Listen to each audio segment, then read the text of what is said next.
गुरु और शिष्य के बीच मौन संभावन होना चाहिए। मौन और संभावन का मतलब क्या कि गुरु को अपने मुंह से कुछ कहना ना पड़े, शिष्य उनके इशारे और उनके संकेत को ही समझ जाए। यहाँ तो गुरु सामने बैठे हैं, हमें महाराज जी रोज कहते हैं पाठ करया करो, पूजा करया करो, स्वामी जी का ध्यान करया करो। वो सामने बैठे हैं, हमें कहते हैं, हमें तब भी समझ नहीं आती। कहते हैं ये बताने की जरूरत नहीं, 10, 20, 50 वर्षों से आप जुड़े हो। भक्त कितने पुराने हैं, 10, 20, 50 वर्ष पुराने। कहते हैं पुराने चावलों की तो महक ही अलग होती है। आपका आचरण, आपका व्यवहार बता देता है कि आप कितने पुराने हैं। ये तो हमारे स्कूल के प्रिंसिपल की बढ़ियाई है, उनकी महानता है कि हमारे स्कूल से नाम नहीं काटा जाता। लेकिन विद्यार्थी को तो लज्जा आनी चाहिए ना, शर्म आनी चाहिए। कितने सालों से एक ही नर्सरी क्लास में ही बैठे हैं। तो मेरा इशारा आप समझ रहे हैं। जब भी भजन कीर्तन हो तो अपने हाथ उठाकर ताली दिया करो। कभी महाराज जी की तरफ देखा है? हम थक जाते हैं, मंगलवार के सत्संग में माला लेकर बैठ जाते हैं, लेकिन हमारे महाराज जी शुरू से लेकर लास्ट तक हर भजन में ताली बजाते रहते हैं।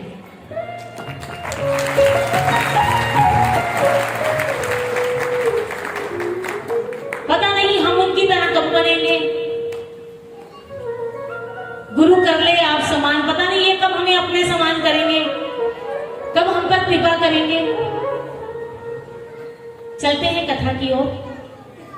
सुखदेव मुनि राजा परीक्षित से कहते हैं, अब मैं तुम्हें प्रहलाद का चरित्र सुनाऊंगा। परीक्षित कथा, भगवान की चरित्र, भगवान की कथा को सुनने में इतने आनंदित हो रहे हैं, इतना प्रसन्न हो रहे हैं कि वो भूल गए हैं कि मुझे 7 दिन बाद मरना है। इतना आनंद ले रहे हैं। प्रहलाद के चरित्र की कथा कहां से शुरू होती है? सनक, सनंदन, सनातन और सनत कुमार एक बार भगवान से मिलने वैकुंठ धाम को जाते हैं। तो वहां पर जय और विजय ने भगवान से उन्हें मिलने नहीं दिया। तो सनत कुमारों ने कहा, तुम मूढ़ बुद्धि हो, तमोगुण से भरे हुए हो, तुम भगवान के द्वारपाल कहलाने के योग्य ही नहीं। तो उन्हें श्राप देते हैं कि तुम्हें 3 योनि तक धरती पर असुर योनि में जाकर जन्म लेना होगा और भगवान से विलग होकर रहना पड़ेगा। तो उनकी पहली योनि शुरू होती है हिरण्याक्ष, और हिरण्यकशिपु के रूप में उन्होंने जन्म लिया। हिरण्याक्ष ने जैसे ही इस धरती पर जाकर जन्म लिया, इतना विशाल रूप था उसका कि उसने पृथ्वी को चुरा लिया। पृथ्वी को चुराकर रसातल में ले गया। कृष्णा राधे कृष्णा, कृष्णा कृष्णा राधे राधे, राधे श्याम राधे श्यामा, श्याम श्यामा राधे राधे।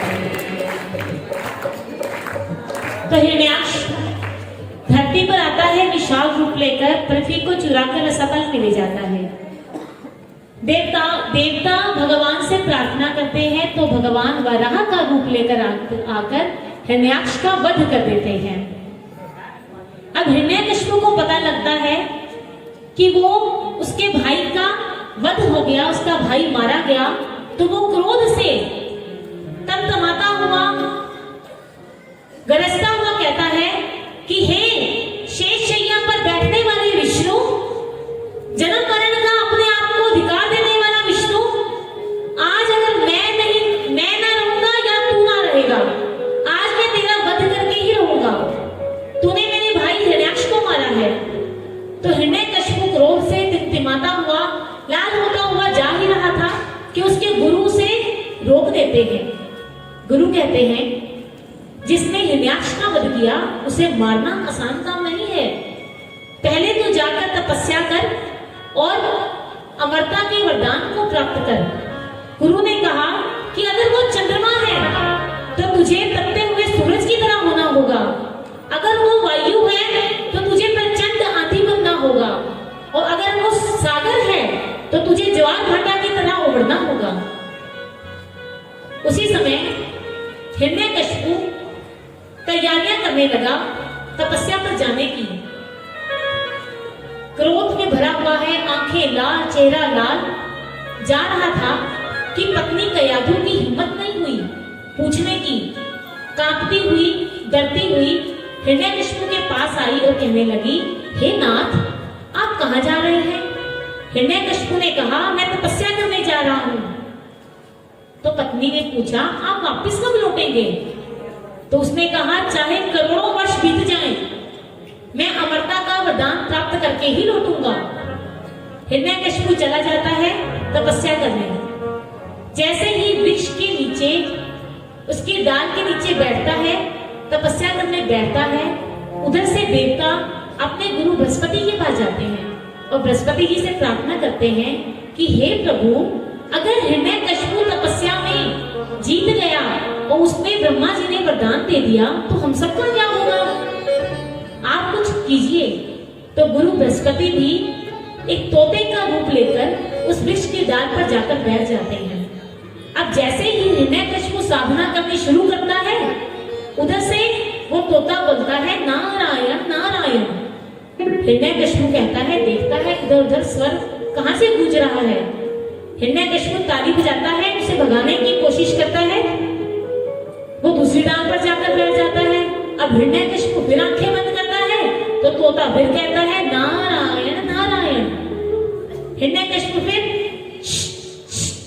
उसे भगाने की कोशिश करता है कि वो उड़ जाए। तोता तीसरी डाल पर जाकर बैठ जाता है, फिर कहता है, नारायण नारायण।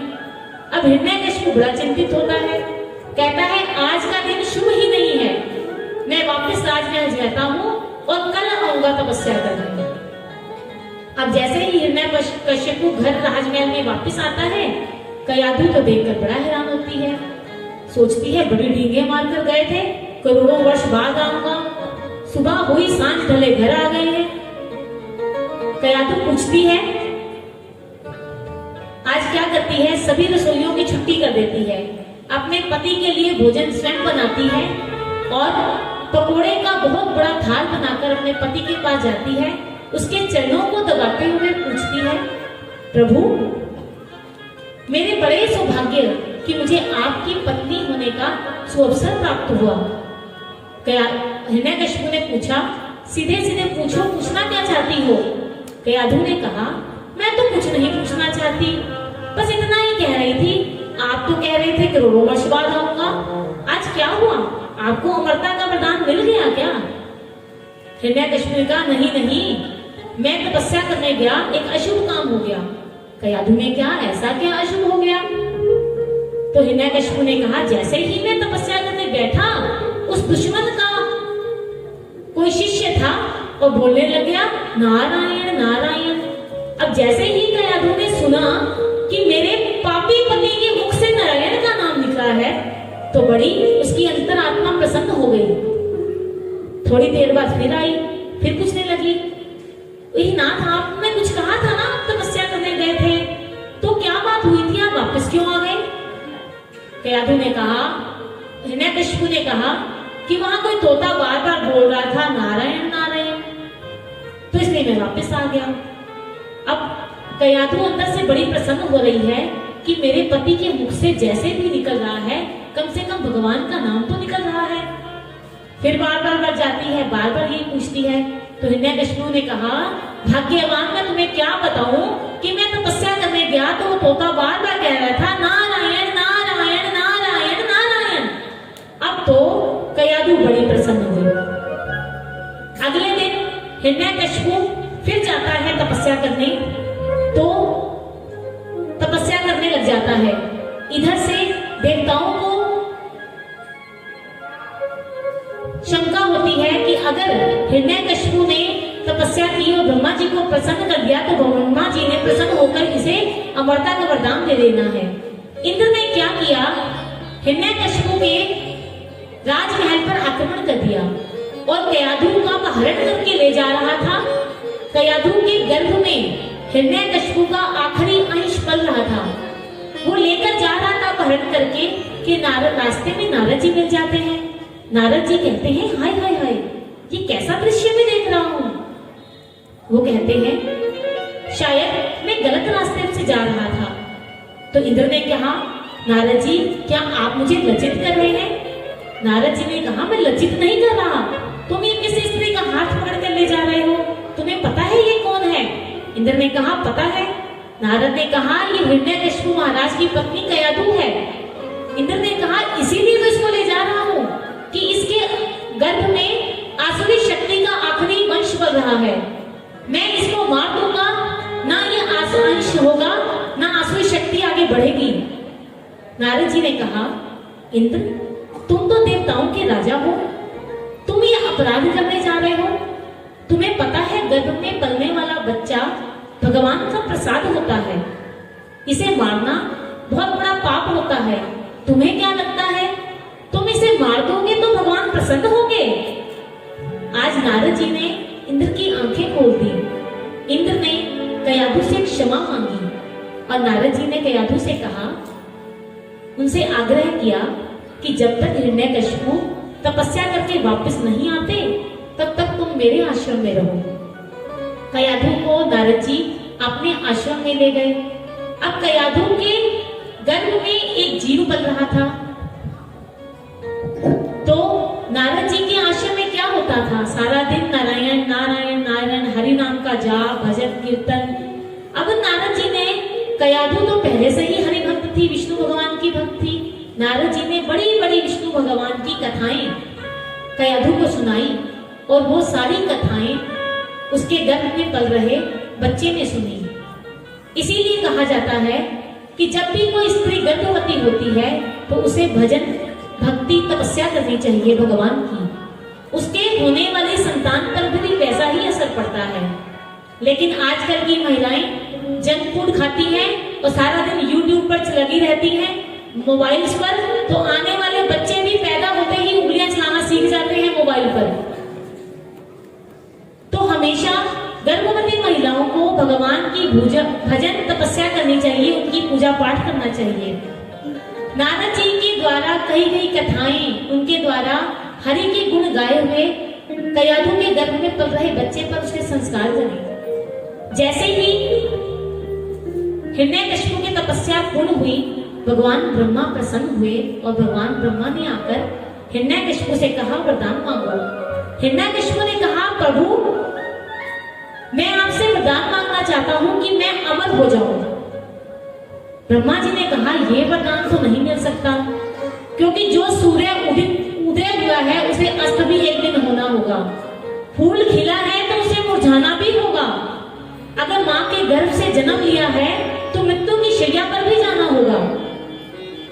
तो अब हिरण्यकशिपु ने अपनी बुद्धि के घोड़े दौड़ाए और चतुराई की और ब्रह्मा जी से क्या मांगा कि ना मैं किसी नर से मरूं, ना मैं किसी पशु से मरूं, ना मैं किसी अस्त्र से मरूं, ना मैं किसी शस्त्र से मरूं, ना मैं ऊपर मरूं, ना मैं नीचे मरूं, ना मैं बाहर ना भीतर, ना मैं दिन में मरूं, ना मैं रात में मरूं, और 12 महीने में से कोई भी दिन ऐसा ना हो 12 महीनों में मैं ना मरूं।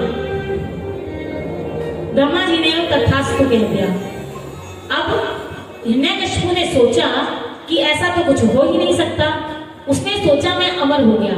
उसने जाकर सारे अपने राज्य में ढिंडोरा पिटवा दिया कि अब कोई भी जुबान पर अगर हरि का नाम आया तो उस जुबान को काट लिया जाएगा। तुम सबका भगवान मैं ही हूँ, भगवान हिरण्यकशिपु। सभी लोग डर कर कांपते हुए भगवान का नाम लेना सबने बंद कर दिया और सबने हिरण्यकशिपु को ही अपना भगवान मान लिया। कयाधु का पुत्र प्रहलाद थोड़ा बड़ा होता है तो उसके भीतर तो वही हरि नाम हरि संकीर्तन जो नारद मुनि जी के आश्रम में उसने सब कुछ सीखा था। तो हिरण्यकशिपु ने षंड और मर्क अपने गुरु को बुलाया और कहा कि इसे तुम अपने विद्यालय में ले जाओ, पाठशाला में ले जाओ और इसे ऐसी राजनीतिक शिक्षा देना, ऐसे अस्त्र शस्त्र सारी विद्याएं इसे सिखा देना। षंड और मर्क उसको लेकर जाते हैं प्रहलाद को अपने आश्रम में और वहां पर सभी बच्चों से उसका मेलजोल करवाते हैं। सभी बच्चे कहते हैं प्रहलाद से राजकुमार राजकुमार। प्रहलाद ने कहा मैं राजकुमार नहीं हूँ, मुझे राजकुमार मत कहो, मैं तो तुम्हारा मित्र हूँ। पाठशाला में रहने वाले सभी एक दूसरे के मित्र होते हैं, यहाँ कोई छोटा बड़ा नहीं होता। तो सभी कहने लगे, आओ प्रहलाद, तुम्हें हम सारी पाठशाला दिखाकर लाते हैं, सारा विद्यालय तुम्हें घुमाकर लाते हैं। तो कहते हैं पहले कहाँ से दिखाना शुरू करें? तो एक शिष्य कहता है, चलो प्रहलाद, तुम्हें पहले भगवान का मंदिर दिखाकर लाते हैं, हमारे पाठशाला में भगवान का मंदिर भी है। प्रहलाद मंदिर में जाता है, वहां अपने पिता की बहुत बड़ी मूर्ति देखता है, हिरण्यकशिपु की। तो वह कहते हैं, ये तो मेरे पिता हैं। तो वो कहते हैं, यही तो है हमारे भगवान। प्रहलाद कहता है, ये भगवान नहीं है, ये तो एक राज्य के राजा हैं। अगर ऐसे सारे ही राज्य के राजा अपने आप को भगवान मानने लग जाएं, फिर तो बहुत सारे भगवान हो जाएंगे। भगवान तो एक ही हैं। उन मित्रों ने कहा, कौन? हम तो इन्हें ही भगवान कहते हैं। तो उसने कहा, हरि नारायण, जो मेरे अंग संग रहते हैं, मेरे भीतर रहते हैं, जिन्हें मैं हमेशा अपने भीतर अनुभव करता हूँ, वो है मेरे भगवान श्री हरि। तो मित्रों ने कहा, नहीं नहीं प्रहलाद, हरि का नाम मत लेना, तुम्हारी जुबान काट ली जाएगी। उसने कहा, नहीं, हरि ही भगवान है। उन्होंने कहा, नहीं, हिरण्यकशिपु भगवान है। तो प्रहलाद ने कहा, मेरे भगवान तो समर्थवान हैं, यशवान हैं, सब कुछ उनके हाथ में है, सारी शक्तियां उनके हाथ में है। तो उन मित्रों ने कहा, नहीं, हमारे भगवान भी कम नहीं हैं। तो प्रहलाद ने कहा, ठीक है, परीक्षा ले लेते हैं, किसके भगवान ज्यादा बड़े हैं। बच्चे बच्चे थे आपस में। प्रहलाद ने क्या किया, एक वृक्ष से एक पत्ता तोड़ा, अपने हाथ में रखा और कहा, तुम अपने भगवान हिरण्यकशिपु से कहो कि इस पत्ते को वापस डाल पर लगा दे। उन बच्चों ने हिरण्यकशिपु की मूर्ति के आगे जाकर प्रार्थना की कि हे भगवान, इस पत्ते को डाल पर वापस लगा दो। जैसे ही आंखें खोली, पत्ता वहीं का वहीं हाथ में। उन मित्रों ने कहा, प्रहलाद, अब तुम्हारी बारी है, तुम अपने भगवान से कहो। तो प्रहलाद ने पत्ता हाथ में लिया, आंखें बंद की और भगवान से प्रार्थना करने लगा, हे प्रभु, आपके नन्हे से प्रहलाद की लाज आपके हाथ में है, इन्हें दिखा दो कि मेरा श्री हरि ही भगवान है, आप ही भगवान हो, मेरे गोविंद ही भगवान हैं। जैसे ही प्रहलाद ने आंखें खोली, वो पत्ता जाकर वापस डाल पर लग गया। अब सभी मित्रों ने बड़ी तालियां बजाई। प्रहलाद ने ऐसे ऐसे हरि की कथाएं सुनकर सब बच्चों को अपनी तरफ कर दिया। जब हिरण्यकशिपु को ये बात पता लगी, हिरण्यकशिपु ने अपने पुत्र को पहले प्यार से समझाने की कोशिश की, लेकिन जब हिरण्यकशिपु प्रहलाद नहीं माना, तो हिरण्यकशिपु ने उस पर अत्याचार करने शुरू कर दिए। कभी उसे खाई से गिराया, कभी उसे आग में जलाया, कभी उसे समुद्र में हिलवाया, लेकिन हर बार मेरे गोविंद ने, मेरे श्याम सुंदर ने, प्रहलाद के श्री हरि ने उसकी रक्षा की और उसे बचा लिया। एक दिन माँ बड़ी व्यथित होती है कि पिता पुत्र पर अत्याचार कर रहा है, पुत्र को मारना चाहता है। माँ ने कहा, प्रहलाद, मेरा कहना मानो, श्री हरि को छोड़ क्यों नहीं देते? छोड़ दो उसके भजन को, क्यों कष्ट दे रहे हो मुझे भी और अपने आप को भी। प्रहलाद ने क्या कहा, माँ, मैं छोड़ना भी चाहूं तो श्री हरि ही नहीं मुझे छोड़ दे। मैं सोता हूँ, जागता हूँ, खेलता हूँ, पढ़ता हूँ, हर समय मेरे गोविंद मेरे सामने रहते हैं, मैं उन्हें छोड़ना भी चाहूं तो वो छोड़ नहीं सकता। आखिर में आकर हिरण्यकशिपु ने प्रहलाद से एक दिन कहा कि तू कहता है तेरा भगवान समर्थवान है, बलवान है। उसने कहा, हाँ है। तो प्रहलाद ने कहा वो कहाँ पर है? हिरण्यकशिपु ने कहा, तेरा भगवान कहाँ है? प्रहलाद ने कहा, जगत के कण कण में सर्वव्यापक है मेरा भगवान। तो आप आंखें बंद करें प्रभु, हरि का ध्यान करें तो आपको हर जगह मेरे प्रभु ही दिखेंगे। पिताजी, आप एक बार आंखें बंद करके हरि का ध्यान तो करें। हिरण्यकशिपु क्रोध से तिलमिलाता हुआ कहने लगा, ये सामने स्तंभ है, क्या इस स्तंभ में भी तेरे भगवान हैं? प्रहलाद ने कहा, हाँ, इसमें भी मेरे भगवान हैं। हिरण्यकशिपु ने गदा उठाई और उस खंभ पर जैसे ही प्रहार किया, वैसे ही नरसिंह रूप में भगवान प्रकट हो गए। बोलो नरसिंह भगवान की जय। भगवान नरसिंह रूप में आए और हिरण्यकशिपु हिरण्यकश्यप का उद्धार किया। यहाँ हम वध शब्द का उच्चार नहीं करेंगे। वध तो कोई भी कर सकता है, भगवान तो उद्धार करने के लिए ही आते हैं। भगवान ने प्रहलाद को अपनी गोद में बिठाया, प्रहलाद को बड़ा प्यार दिया, बड़ा दुलार दिया। तो प्रहलाद से कहा, प्रहलाद तुम कुछ मांगना चाहोगे? प्रहलाद ने कहा, नहीं, मैं कुछ भी मांगना नहीं चाहूंगा प्रभु, केवल जन्म जन्म तक जब भी मैं जन्म हूं मेरे भीतर आपका ही स्मरण बना रहे, आपकी याद बनी रहे, आपकी भक्ति करता रहूं और मुझे कुछ नहीं चाहिए। भगवान ने प्रहलाद को बड़ा प्यार दिया, दुलार दिया और भगवान वापस अपने वैकुंठ धाम को चले गए। इस प्रकार प्रहलाद की कथा आती है। देखो, प्रेम के मार्ग पर कोई भी चलेगा, प्रभु की भक्ति के मार्ग पर कोई भी चलेगा तो विघ्न बहुत पैदा होंगे, आपके विरोधी भी होंगे। ध्रुव जब भक्ति के मार्ग पर चला, प्रभु प्रेम के मार्ग पर चला तो उसकी भी माता उसकी विरोधी बन गई। विभीषण जब राम जी से मिलने गया तो उसका भाई रावण उसका विरोधी बन गया। मीरा का जब प्रभु से प्रेम हुआ तो उसके पति उसके जेठ उसके वैरी बन गए। प्रहलाद जब भक्ति करने लगा तो उसके पिता उसके वैरी हो गए। प्रभु भक्ति के मार्ग में बड़ी बाधाएं आएंगी, लेकिन जो इन बाधाओं को पार करता हुआ प्रभु के लिए अपने भीतर अंधा विश्वास लिए प्रभु की भक्ति करता है, वही भगवान को पाता है।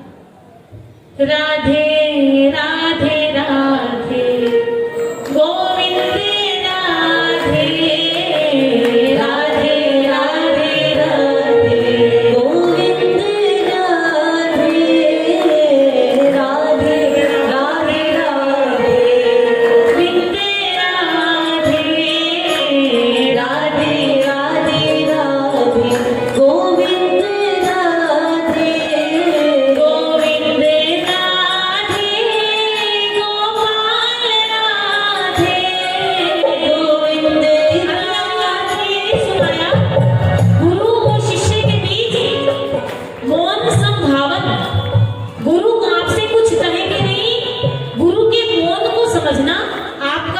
धर्म है। अब महाराज जी आपसे इशारों में कह रहे हैं, उनके हाथ चल रहे हैं, ताली बजा रहे हैं, आपको समझना है उनके संकेत को। राधे राधे राधे गोविंद राधे राधे राधे राधे गोविंद राधे राधे राधे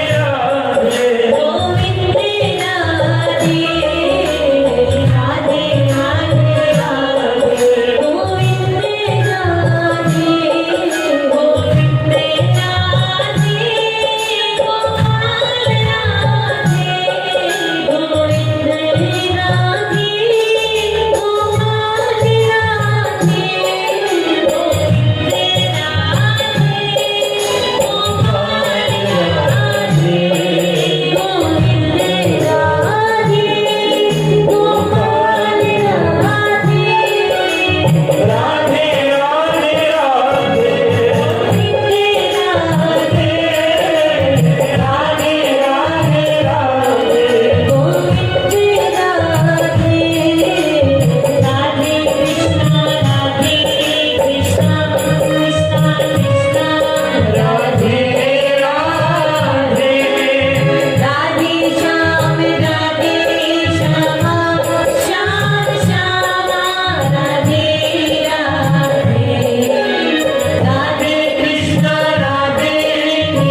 कृष्ण राधे